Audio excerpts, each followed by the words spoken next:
오늘은 누가복음 20장 27절에서 40절까지의 말씀을 가지고 부활 억지에 합당한 자라는 제목으로 여러분들과 하나님의 말씀을 함께 나누기를 원합니다.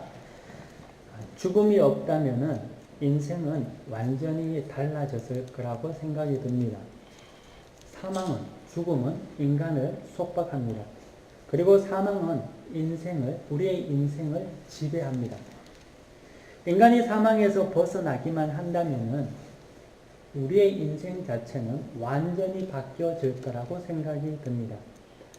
창조 초기에 아담이 죄를 짓지 않고 하나님과 동행한 일부분의 시간을 제외하고는 이 세상에 사망이 없었던 적이 없었습니다. 그래서 인류는 그때부터 지금까지 사망에 의해서 길들여지고 그 사망이 주는 두려움과 운명으로 살아가는 체질로 완전히 바뀌어져서 그러한 존재로 살게 되었습니다. 이 땅에 어느 누구도 사망을 이긴 사람이 없습니다. 또 그렇게 살 자도 없을 것입니다. 동시에 죽음이 없는, 사망이 없는 삶이 어떠한 삶인지도 우리는 감조차 잡을 수 없습니다. 그럼에도 불구하고 인간은 죽음이 없는 것 같이 또 죽음이 절대로 나에게 오지 않을 것 같이 잊고 살아가기를 원합니다. 그러다 어느 순간에 죽음이 우리 앞에 임박해지면 절망하고 두려워하고 체념하고 무기력해집니다. 과거 진시황 때부터, 더 오랜 시절 어느 누군가에부터 인류의 모든 사람들은 사망을 이길 방법을 강구하고 살았습니다. 하지만 죽음을 이긴 사람은 이 세상에 아무도 없다는 거죠. 혹시 여러분 중에 죽음을 이긴 사람을 알고 있습니까? 혹시 주변에 그런 사람이 있었습니까? 아무도 없습니다. 아무리 역사책을 뒤져봐도 죽음을 이긴 사람은 아무도 없다는 거죠. 단 오직 한 사람을 제외하고는 없습니다. 그분이 예수 그리스도입니다. 그가 성경에서 증거하는 사망 권세를 이기시고 부활하신 예수 그리스도라는 것이죠. 여러분 혹시 이렇게 생각할 수 있습니다. 성경에서 말하니까 기독교 경전이니까 예수님이 부활하셨다고 이야기하지 않겠나라고 말할 수 있을지 모릅니다. 하지만 사랑하는 여러분, 이 세상에 있는 어느 종교의 경전을 본다 하더라도 죽음을 이긴 자는 없습니다. 모두 죽음에 속박되어 살다 종말을 맞이했습니다. 석가모니도 그러하고 공자도 그렇고 마호메도 그렇고 또 간디도 그렇고 모든 이 세상의 종교 종파의 지도자든 이단의 교주든 어느 누구도 죽음을 이긴 자는 아무도 없다는 거죠. 하지만 오직 유일하게 예수 그리스도만이 죽음에서 이기시고 사망 권세를 이기시고 부활하셨습니다. 오늘이 그 부활을 기념하는 부활주일입니다. 이것이 기독교와 세상 종교의 차이고 성경의 증거입니다. 그래서 바울은 고린도전서 16장에서 이렇게 증거하고 있습니다. 보시면은 16장 53절에서 54절 이 썩을 것이 반드시 썩지 아니할 것을 입겠고 이 죽을 것이 죽지 아니함을 입으리로다. 이 썩을 것이 썩지 아니함을 입고 이 죽을 것이 죽지 아니함을 입을 때에는 사망을 삼키고 이기리라 기록된 말씀이 이루어지리라 라고 고린도전서에서는 이렇게 말씀하고 있습니다. 하지만 죽음을 초월하고 살기를 간절히 원하는 인간들이 죽음을 이기고 살아나신 부활하신 예수님을 믿지 않는 것은 스스로 죽음의 올무에 매여 있기 때문입니다. 여러분 서커스장에 가면은 코끼리가 아주 작은 기둥에 묶여 있음에도 불구하고 그 기둥을 뽑아내지 못하고 거기에 도망가지 못하는 것을 볼 수 있지 않습니까? 코끼리는 태어나서 이후에 어린 시절부터 계속 그 기둥에 묶여 있었기 때문에 스스로도 나중에 크고 난 이후라도 거뜬히 그 기둥을 뽑아버릴 수 있음에도 불구하고 뽑아버리지 못할 거라고 생각하며 묶여서 살아갑니다.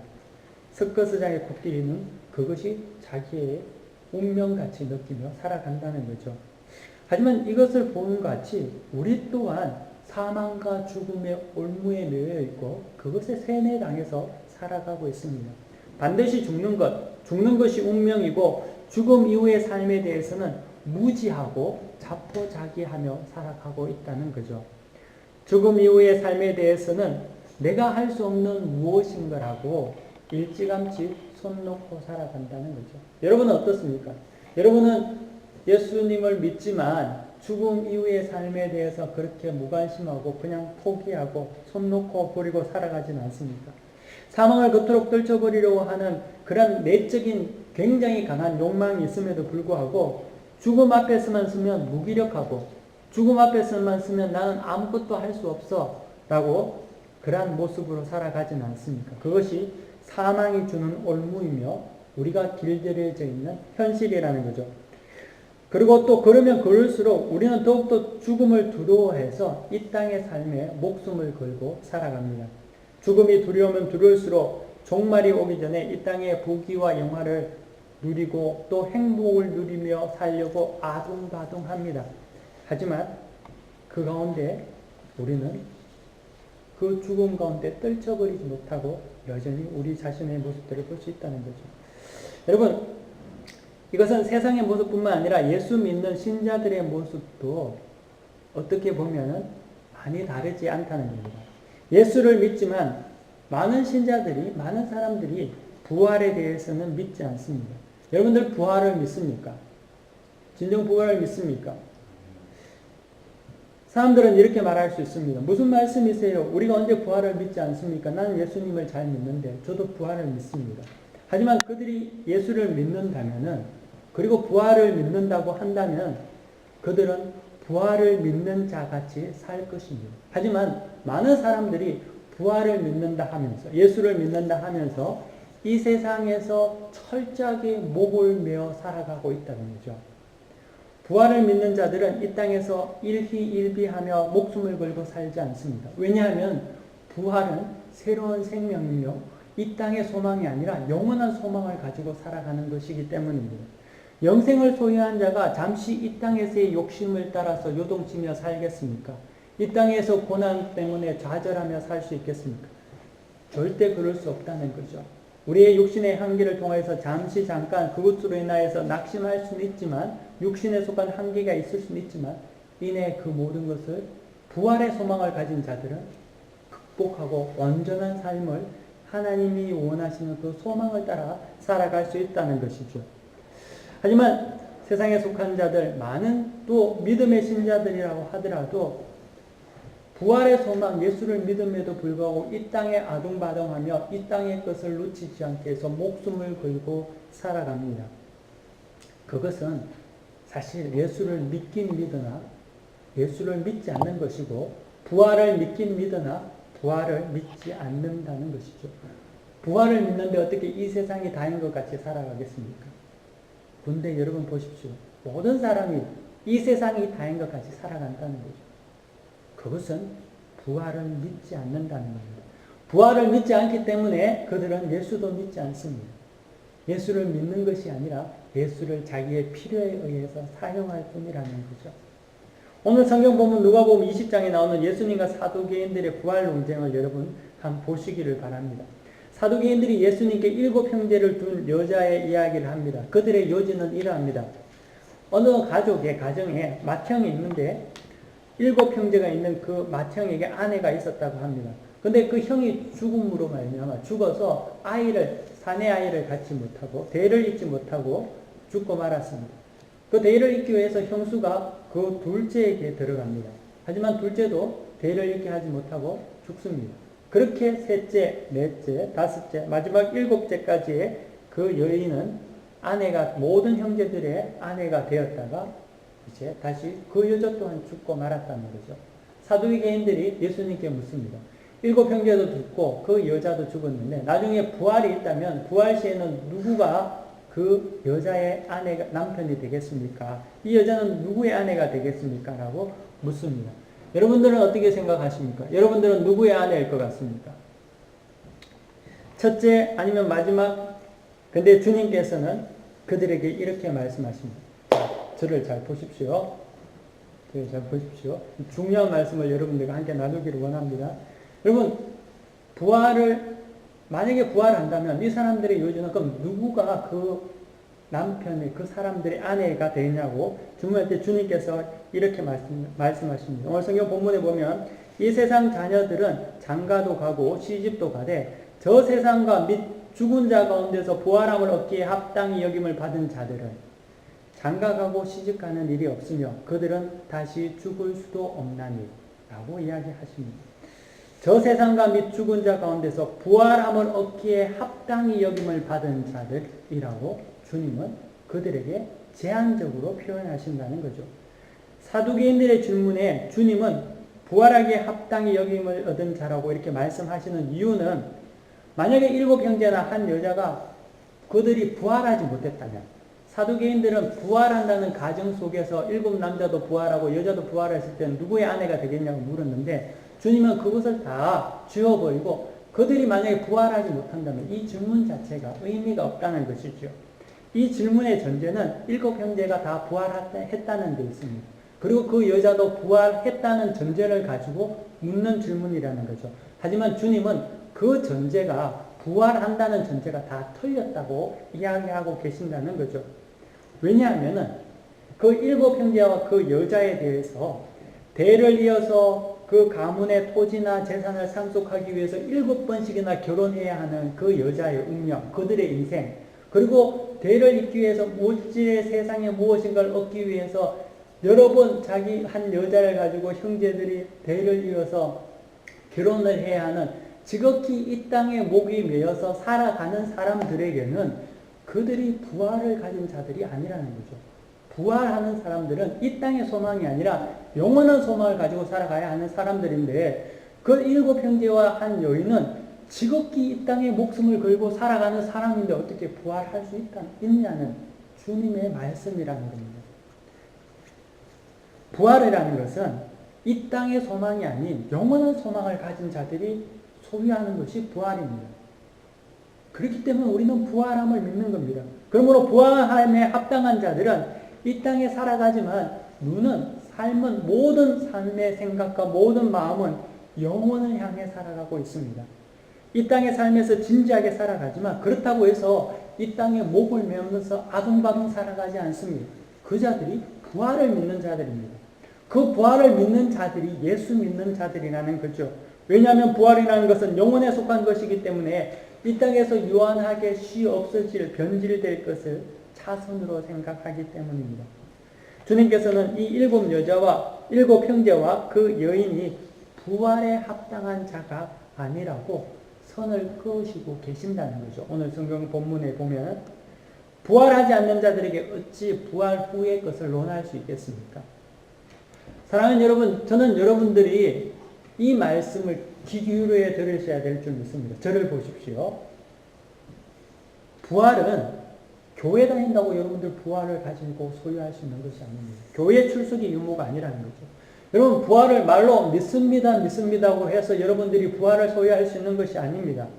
교회 와서 목사의 말에 아멘 하고 해서 여러분들이 부활을 소유한다고 하면 그것도 절대 그렇지 않습니다. 부활을 믿는 자는 반드시 내가 사는 이 땅의 삶이 다가 아니라는 것을 믿는 자가 부활을 믿는 자입니다. 영원한 소망, 내가 죽어 다시 살아가고 그리고 그 삶이 영생의 삶을 소유하는 것을 믿는 자가 부활을 믿는 자라는 것이죠. 하지만 이 땅에는 예수 믿는다고 하는 자들 중에서 정말 오늘 성경 본문의 7 형제와 한 여인과 같이 이 땅에 목을 메고 살아가는 사람이 태반이라는 거죠. 여러분 어떻습니까? 여러분 그렇지 않습니까? 여러분은 예수 믿는다고 하면서 이 땅의 삶에 정말 목을 메면서 살아가면서 겨우 주일날 교회 한번 나오는 것으로 부활을 소유한다고 혹시나 거기에서 착각하고 살아가지는 않습니다. 절대 그것은 부활을 소유한 신앙이 아니라는 거죠. 그러면서 죽으며 부활한다고 스스로 믿습니다. 하지만 이 땅의 모든 초점은, 이 세상에서의 내 초점은 내가 먹고 살고 행복하게 사는 것이 최고의 초점인데 그럼에도 불구하고 내가 부활을 믿는다는 것은 너무 어거지라는 거죠. 저는 여러분들에게 분명하게 말씀드릴 수 있는 것은 이 땅에 목을 메고 이 땅에 모든 관심을 붓고 살아가는 자들은 100명 중에 99명은 부활을 믿지 않는 것입니다. 예수를 믿지 않는다는 거죠. 이 세상에 좋은 것 다 챙기고 축복 다 받고 잘 먹고 잘 살고 행복하고 손해 안 보고 그러면서 나중에 천국을 소망하겠다. 내가 천국을 소유하겠다. 그것은 어거지라는 겁니다. 세상의 논리를 보더라도 여러분, 한 가지 이것에 내가 관심을 가지고 이것에 내가 치중을 하게 되면 나머지 한 것에 대해서 분명히 관심이 소홀해지고 그리고 이것에 대해서 귀히 여기지 않습니다. 영생을 소유한 자가 어떻게 유한한 세상의 것을 더 귀히 여길 수 있겠습니까? 당연한 논리 아니겠습니까? 근데 이 땅에 많은 자들은 영생을 소유한다고 하면서 순간적인 이 땅의 삶을 살아간다 하면서도 이것에 대해서 목을 매면서 살아간다는 거죠. 그러므로 그들은 부활을 믿지 않는 것입니다. 오늘은 부활절 예배입니다. 여러분 생각해 보십시오. 여러분들은 진정 예수님의 부활을 믿습니까? 여러분들은 그의 부활을 믿고 그 부활이 나에게도 적용될 것을 여러분들 믿습니까? 그리고 그 부활을 내가 믿음으로 말미암아 내가 죽어도 다시 삶을 여러분들이 믿습니까? 그럼 여러분들은 눈이 바뀌어야 됩니다. 이 땅의 것만 챙기고 이 땅의 목을 매는 것이 아닙니다. 그것은 아직까지 부활을 모른다는 거죠. 지극히 이 땅에 매여 사는 것이 아니라 예수의 부활을 믿는 자는 하나님께서 우리는 아직 희미하여 알지는 못하지만 점과 같은 이 인생을 끝난 후에 영원한 삶이 있고 그 삶을 준비하는 자들이라는 거죠. 성경이 증거하는 부활하신 주님의 삶을 여러분들 한번 보십시오. 그의 삶은 이 땅 중심의 삶이 아니었습니다. 그분의 삶은 이 땅에서 진지하셨지만 이 땅에 매어 살지 않으셨다는 거죠. 모든 삶이 하나님 중심이었습니다. 하나님으로 가득 찼습니다. 하나님의 영광을 위해서 이 땅에서 사셨습니다. 그리고 죽으시고 부활하셨습니다. 우리가 부활절 예배를 드리며 감격과 기쁨과 감사가 넘치고 또 부활절 헌금을 드리는 것은 예수님과 같이 하나님으로 가득 차서 부활함에 합당한 자가 되었기 때문이라는 거죠. 그래서 감격하고 감사할 수 있는 것입니다. 이 부활의 감격이 없으면 부활절 감사 축하 예배는 정말 코미디가 되고 맙니다. 나에게는 전혀 부활이 일어나지도 않았는데 마치 자신의 초상집에 가서 자기가 기뻐하고 웃는 것밖에 되지 않는다는 거죠. 그게 무슨 부활이겠습니까? 그 부활은 정말 얼토당토 되지 않는 것이 되고 만다는 것입니다. 사랑하는 여러분, 저는 여러분들에게 이곳에서 여러분들에게 간곡히 이 부활절 예배를 맞이해서 말씀드리는 것은 예수님의 부활이 나의 부활이 되어야 한다는 것입니다. 이 부활이 내 삶 속에 자리 잡아야 한다는 거죠. 이 부활이 어떻게 나의 부활이 될 수 있습니까? 부활 얻기에 합당한 자가 어떻게 될 수 있습니까? 그것은 이 땅에 목을 메고 사는 삶이 아니라 영원한 생명을 가진 자로서 하나님께서 내 속에 온전히 역사하시도록 내가 하나님께 드리고 그것을 기뻐하며 살아가는 자입니다. 하나님으로 채워져서 그분만이 내 인생의 중심이 될 때 부활절에 감격의 부활절이 된다는 거죠. 내 인생의 중심이 하나님께 예배드리고 하나님을 기뻐하고 하나님께 기도하고 삶의 모든 중심이 하나님으로 충만히 넘치게 되고 또 그것으로 온전한 소망을 가질 때 하나님께서 우리에게 주신 부활의 의미를 우리가 온전히 누릴 수 있다는 것이죠. 마지막으로 제가 예전에 한번 경험했던 작은 경험을 여러분들에게 나누고 설교를 마치려고 합니다. 제가 예전에 어느 교회에 있을 때 주일날 설교를 마치고 집으로 이제 돌아왔는데 그날 저녁에 한 교우 가정이 저희 집에 찾아왔습니다. 그리고 이제 찾아와서 그 젊은 부부가 이제 저에게 찾아와서 이런 이야기를 합니다.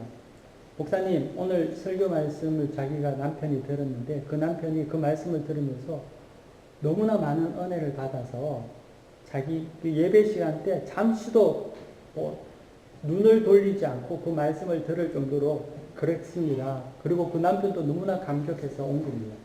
그래서 제가 그 말씀을 들으면서 그 이야기를 들으면서 어떤 생각을 하게 되었는지를 여러분들에게 이야기를 하고 싶은데 여러분 제가 이 이야기를 하는 것이 설교를 잘했기 때문에 그 이야기를 하려고 하는 것이 아니라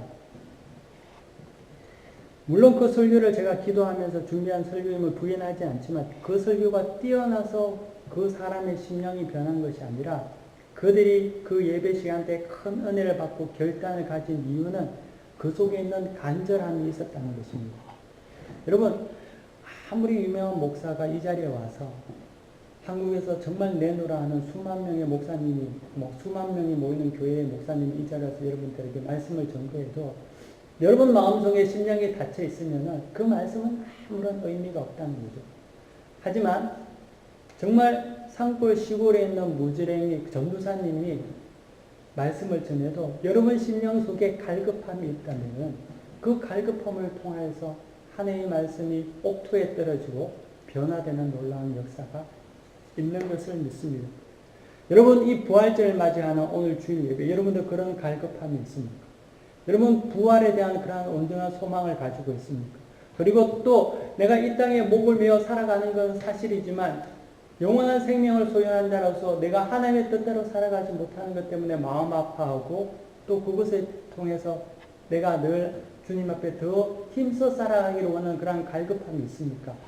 그 갈급함이 있을 때에 우리는 참 부활신앙을 소유한 믿음의 자녀가 된다는 거죠. 그래서 오늘 이 시간 저는 여러분 모두에게 그러한 믿음의 소망들이 그리고 또 부활신앙을 소유하는 그러한 은혜들이 충만하기를 간절히 바랍니다.